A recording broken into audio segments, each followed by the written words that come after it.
pilak pagdala ni Pangulong Duterte dito sa dahig. Taas ang gamot. So kita tanan na subo. Kita tanan naglagot.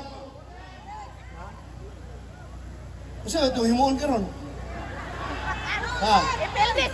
Kita tanan naglagot. Kabalo ba mo?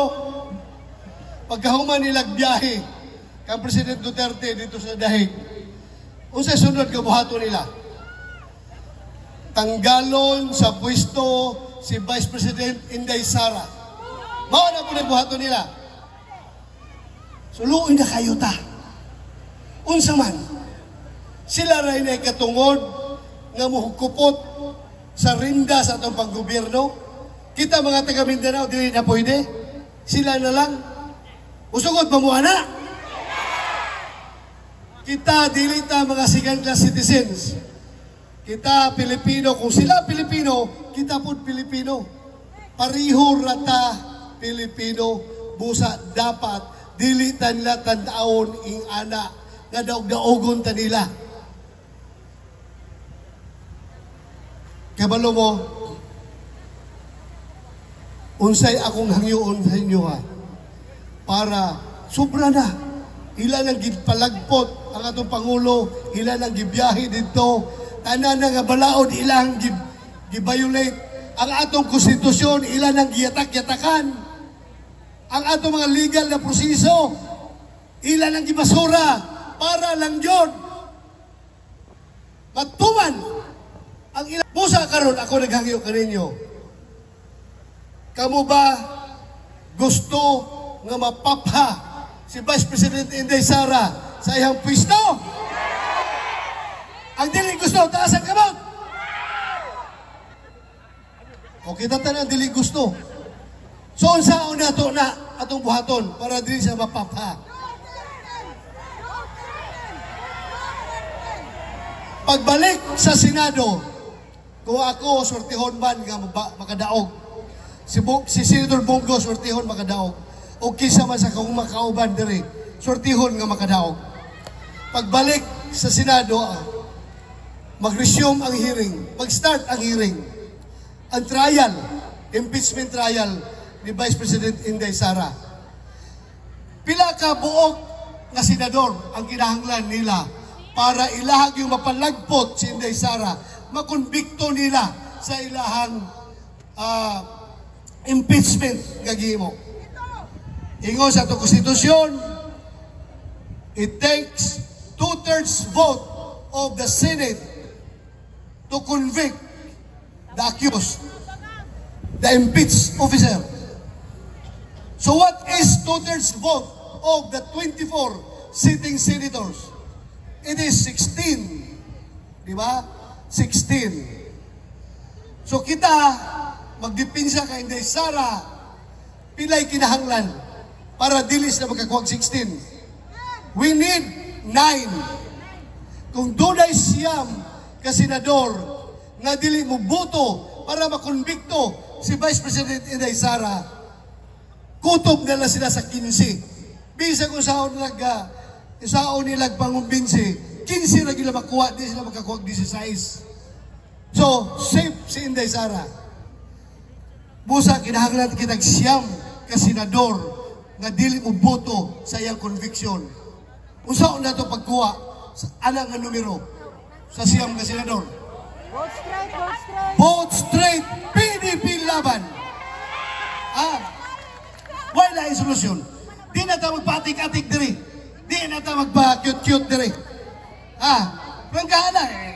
Gisalbahin naman ta nila. Dapat mudipinsa na kita kayo. Kinahanglan tagsiyam. Pila mi ka mo karong kadagan? Napulo. Lokal. May gabi inutanan ha. May gabi. Napay atong Marine, EBP party list. Si Astra. Bisaya, gihapon atong tabangan na yung party list. Kinahanglan tayong mga kaalyado dito sa lower house. Balik ko sa atong istorya. Siyang adapulo mi karon nga gadagan, gitawag og Duterte. kung kami tanan makadaog, mapunan pa sa isang sitting senator, si Senator Robin Hood Padilla, sumamahimo na kaming 11. Siyam ra atong giginahanglan. Pero kung 11, safe na kayo ta. Musa ako gyud kinasing-kasing nga naghangyo kaninyo. Nga unta, dili ninyo kalimtan sa mga pangalan. Unang-una, number 10, Attorney Jamie Bundok, maayo kay ning bata. Mayo kog bata kay bata pa siya, maayo na kay siya paglangtaw sa kagmaon sa Pilipinas. Saludo ko niya, maayo kay ning abogado. Of course, Senator Bongo, no need for introduction. Kailan mo kang Mr. Malasakit, pinakabuutan nga senador. Di kay balo magaway, buutang yung kayo, bisag awayon siya. Tarong na guna iya, dili ko siya magigitag gubot. At tong suportahan, Senator Bongo, sigurado naman na, number 1 na na, basta tuloy-tuloy, number 1 na na, di na maapsan nila. Biisa pag tauran nila lubot o 16 kabalyos, di na nakagukod. Sunod, Attorney J.B. Hinlo, taga Visayas, taga Negros, Ilonggo. Maayo kayo ng abogado. May nguman mo, lamang ang abogado pagdating sa Senado o kaya sa Congress. Usa, ako yung gina-endorso kini mga abogado na ito nga kauban. Attorney Raul Lambino, akin saludo ko ini. Maayo kayo ni siya ang abogado. Lambino case versus Comelec. Lambino versus Comelec. Landmark case na iya, Supreme Court. Maayo kayo. Siya nga itong representante dito sa Luzon. Kini, Attorney Congressman Rodante Marcolita. Maayo kayo ni. Fighter kayo. Di sila magsilbi. Debate lang. Di na kayahon eh. Maayo kayo. Pastor Apollo Kibuloy, number 53. Kinahanglan na ito, man of God. Ang balaod sa yuta, dapat atong i-match po sa balaod sa langit. Busa, si Pastor Kibuloy, kinahanglan kayo nato as our spiritual member sa atong grupo. Attorney Vic Rodriguez, nakita naman ninyo kung unsa ka maayo ni siya. Di gini siya musugot og korupsyon. Nihawa siya sa gobyerno ni BBM. Pasensya na mo ha kay wa na ko'y tingog kay pila ka adlaw na ning kinumbatihay. Luzon, Visayas, Mindanao, tuyok na ako. Yang pait man kayo kay wa man ko'y di man ta sa uban nga na mga eroplano na helicopter. Ako kutob na yung motor, motor na ako tibok Pilipinas. Maunang bulad perminti sa adlaw. Wa na tingog. O sige lang, human na lagi ni. Hapit na ni human. Gamay utong na lang ni, human na lagi ni. Kini, Ipi Salvador. Mingon mo artista lang. Pero mo kibalo kung unsa ka busilak sa iyang kasing-kasing. Unsa ka gwapo sa iyang kasing-kasing. Gwapo kayo nga tao. Limpyo nga tao. Kabalo, ako personally, kailan ko siya. Gwapo kayo, katuyuan para sa kugmao sa itong nasod. Philip Salvador. Premyadong aktor. Doc Marites Mata. Lalaki ni ha? Dili babae kay Marites. Doc Marites Mata. Doktor. So, kumpleto ng line-up na to.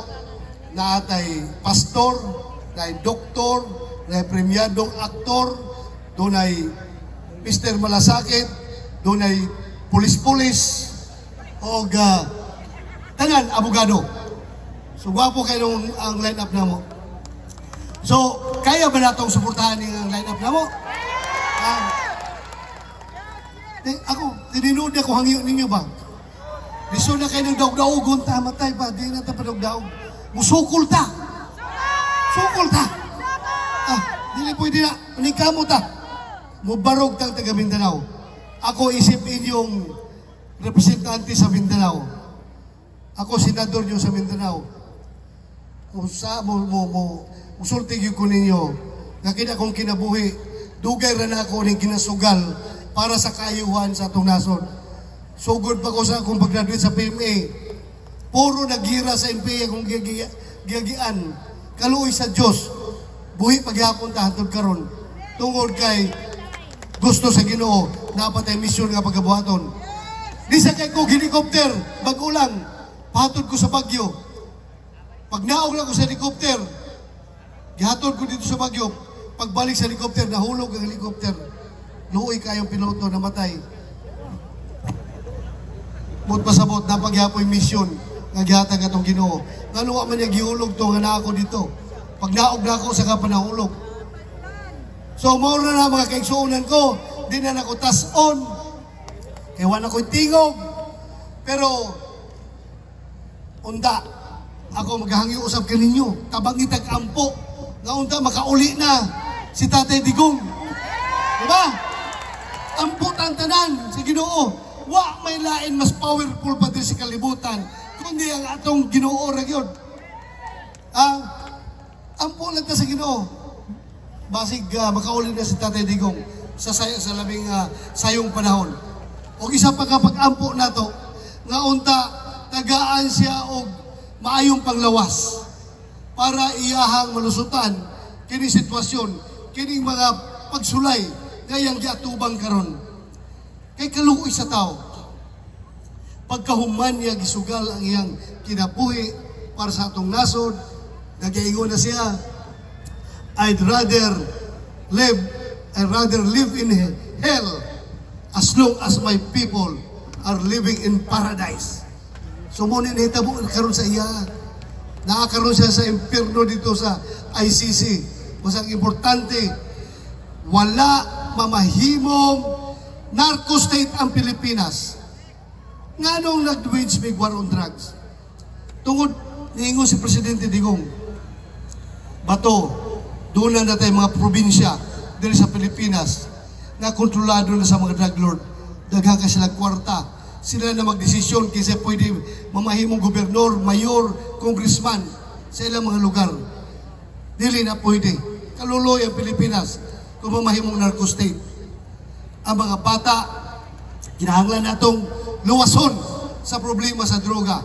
Wala na mo gi-wage ang war on drugs para kami mudato, para kami magkakwarta. Gihimo na mo to para luwason ang kaugmaon sa atong mga kabataan. Pagpak mo boy! David daw, tinuod na, gihimo na mo to para sa kabataan. Pero karon ang salita mo sa iya, tungod sa politika, laban bawi ang gobyerno.